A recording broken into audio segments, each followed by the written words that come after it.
किसी देश की अर्थव्यवस्था यानी इकोनॉमिक्स सही रहे, बैलेंस्ड रहे तो देश के लोगों की आमदनी बढ़ती है, नौकरियां पैदा होती है, लोगों का स्टैंडर्ड ऑफ लिविंग बेहतर होता है, महंगाई और मंदी काबू में रहती है। तो क्या मोदी सरकार ने अर्थव्यवस्था को मजबूत करने के लिए जो वादे किए वो पूरे हुए या नहीं? देश की विकास दर यानी जीडीपी बढ़ी या नहीं? 5 ट्रिलियन इकोनॉमी का जो सपना था वो कहां तक पहुंचा? जीएसटी में सुधार हुआ या नहीं? टैक्स कम हुआ या नहीं? ईज ऑफ डूइंग बिजनेस का क्या हाल है? कितने स्टार्टअप्स पैदा हुए? और भी बहुत कुछ। तो चलिए पीएम मोदी के ऐसे ही 10 वादों और योजनाओं का हिसाब किताब करते हैं।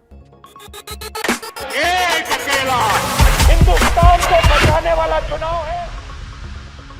वादा नंबर 1, 2025 तक $5 ट्रिलियन की अर्थव्यवस्था। 2019 में पीएम मोदी ने कहा था कि 2025 तक भारत दुनिया की तीसरी सबसे बड़ी अर्थव्यवस्था होगी, जिसका आकार $5 ट्रिलियन होगा। अर्थव्यवस्था से आप क्या समझते हैं? भारत में जितनी चीजों का और सेवाओं का उत्पादन होता है, उन सभी का अगर आप टोटल कर लेंगे, उनके मूल्य को जोड़ लेंगे तो वो अर्थव्यवस्था कहलाएगी। वादा किया गया कि 2025 में भारत की अर्थव्यवस्था $5 ट्रिलियन हो जाएगी। $5 ट्रिलियन को भारतीय रुपए में बताए तो ये होगा 417 लाख करोड़, इससे भी ज्यादा। लेकिन क्या ऐसा होने जा रहा है? जवाब है नहीं। 2019 में जब ये वादा किया गया था, तब के इकोनॉमिक सर्वे में कहा गया था कि इसके लिए भारत की जीडीपी 8% तो होनी ही चाहिए, लेकिन ऐसा नहीं हो रहा।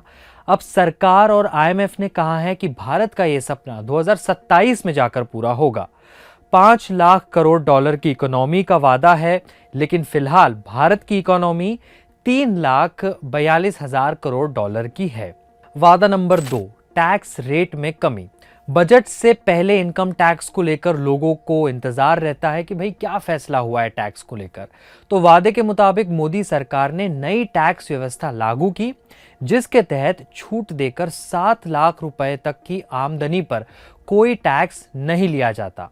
आप कहेंगे कि वादा पूरा किया गया है, लेकिन ऊपरी तौर पर देखें तो वादा जरूर पूरा किया गया, लेकिन आप पहले अपने आसपास देखें और पूछें कि लोग नई टैक्स व्यवस्था के तहत आईटीआर फाइल कर रहे हैं या पुरानी टैक्स व्यवस्था को ही पसंद कर रहे हैं।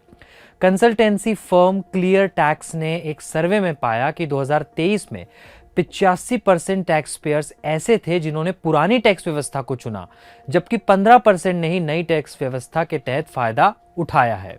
वादा नंबर 3, जीएसटी को बेहतर बनाना। जीएसटी को बेहतर बनाने के लिए कई कदम उठाए गए हैं, इसमें कोई दो राय नहीं है। अब एसएमएस के जरिए जीरो रिटर्न फाइल करने की सुविधा है, ऑटोमेटेड रिफंड प्रोसेस हो जाता है, जीएसटी रेट के ढांचे में कुछ मामूली सुधार हैं, लेकिन एक्सपर्ट्स का मानना है कि अभी और सुधार की जरूरत है। अब आप जीएसटी फ्रॉड के आंकड़ों पर नजर डालेंगे, जहां तेजी से बढ़ोतरी हुई है। 2023-24 में लगभग 2000 केस दर्ज हुए हैं। ये कुल फ्रॉड 19,690 करोड़ रुपए का है। वादा नंबर 4, इंफ्रास्ट्रक्चर में 100 लाख करोड़ रुपए का निवेश। बजट के आंकड़ों से पता चलता है कि मोदी सरकार इस वादे को पूरा करने में काफी पीछे है। आंकड़े बताते हैं कि पिछले 5 सालों में 43 लाख करोड़ रुपए के आसपास का ही निवेश हुआ है। वादा number 5, ease of doing business में टॉप 50 देशों में भारत का नाम। 2019 में मोदी सरकार ने कहा भारत में बिजनेस करना और आसान होगा।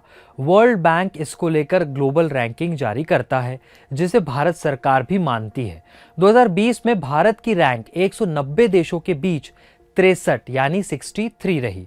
फिलहाल इसमें सुधार नहीं है। वादे के मुताबिक भारत टॉप 50 देशों में तो नहीं है, लेकिन इसके करीब है, ज्यादा करीब भी नहीं।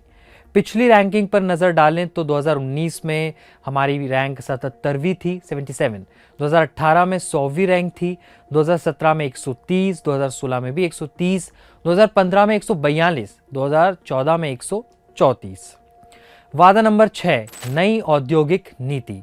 मोदी सरकार ने नई औद्योगिक नीति यानी इंडस्ट्रीज को बढ़ावा देने के लिए नई नीति लाने का वादा किया था, लेकिन नई नीति अभी तक लागू नहीं हुई है। संसद में सरकार ने बताया कि एक ड्राफ्ट जरूर तैयार किया गया है।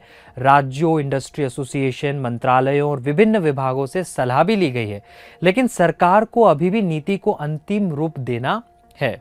वादा नंबर 7, एमएसएमई को 1 लाख करोड़ रुपए तक का कर्ज और बिना गिरवी रखे एंटरप्रेन्योर्स को 50 लाख रुपए का कर्ज।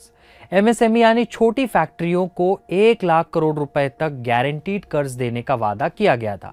संसद में सरकार ने बताया कि 2023 में कर्ज की राशि 1 लाख करोड़ को पार कर गई है, यानी ये वादा पूरा किया गया।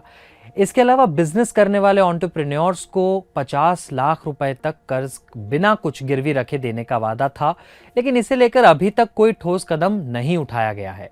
आरबीआई की एक समिति ने सरकार को मुद्रा योजना के तहत कर्ज की सीमा को बढ़ाकर 20 लाख रुपए करने का सुझाव दिया है। बीजेपी ने इस बार अपने घोषणा पत्र में इसे शामिल किया है। वादा नंबर 8, 2024 तक 50,000 नए स्टार्टअप्स। संसद में सरकार ने बताया कि पिछले 5 सालों में 1 लाख से ज्यादा स्टार्टअप्स पैदा हुए हैं, जिससे कुल मिलाकर 11.25 लाख प्रत्यक्ष और अप्रत्यक्ष नौकरियां पैदा हुई है। वादा number 9, SC, ST, OBC, EWS के स्टार्टअप्स को समर्थन। सरकार स्टैंड अप इंडिया योजना के तहत एससी, एसटी के स्टार्टअप को 10 लाख से 100 लाख रुपए तक का कर्ज दे रही है, लेकिन ओबीसी, ईडब्ल्यूएस को अभी तक कोई सहायता देने की योजना नहीं आई है। वादा नंबर 10, ब्लैक मनी, बेनामी संपत्ति पर कार्रवाई। आंकड़े बताते हैं कि मोदी सरकार ने विदेशों में जमे काले धन के खिलाफ लड़ाई में तेजी लाई है। इसके लिए 400 आदेश पारित किए गए। सरकार ने ब्लैक मनी एक्ट के तहत 15,500 करोड़ रुपए की टैक्स चोरी के संबंध में कुछ नोटिस जारी किए हैं। इसके अलावा एचएसबीसी, पनामा पेपर्स और पैराडाइज पेपर्स के मामलों में 22,250 करोड़ रुपए से ज्यादा की अघोषित इनकम को टैक्स के दायरे में लाया गया है। लेकिन बेनामी संपत्ति के मामले में सरकार की कार्रवाई ठंडी दिखाई देती है। बेनामी संपत्ति मतलब जब संपत्ति खरीदने वाला अपने पैसे से किसी और के नाम पर प्रॉपर्टी खरीद ले। इसमें प्रॉपर्टी खरीदने वाला काले धन का इस्तेमाल करता है, वो पकड़ा न जाए इसीलिए वो किसी और के नाम पर प्रॉपर्टी खरीद लेता है।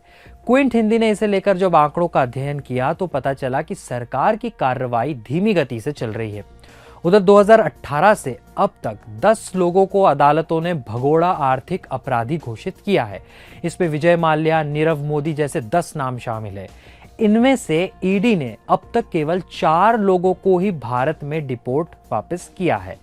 इन मामलों में शामिल धोखाधड़ी की राशि 40,000 करोड़ रुपए से ज्यादा की है, जबकि सरकार ने उनकी 15,110 करोड़ रुपए की संपत्ति जब्त कर ली है।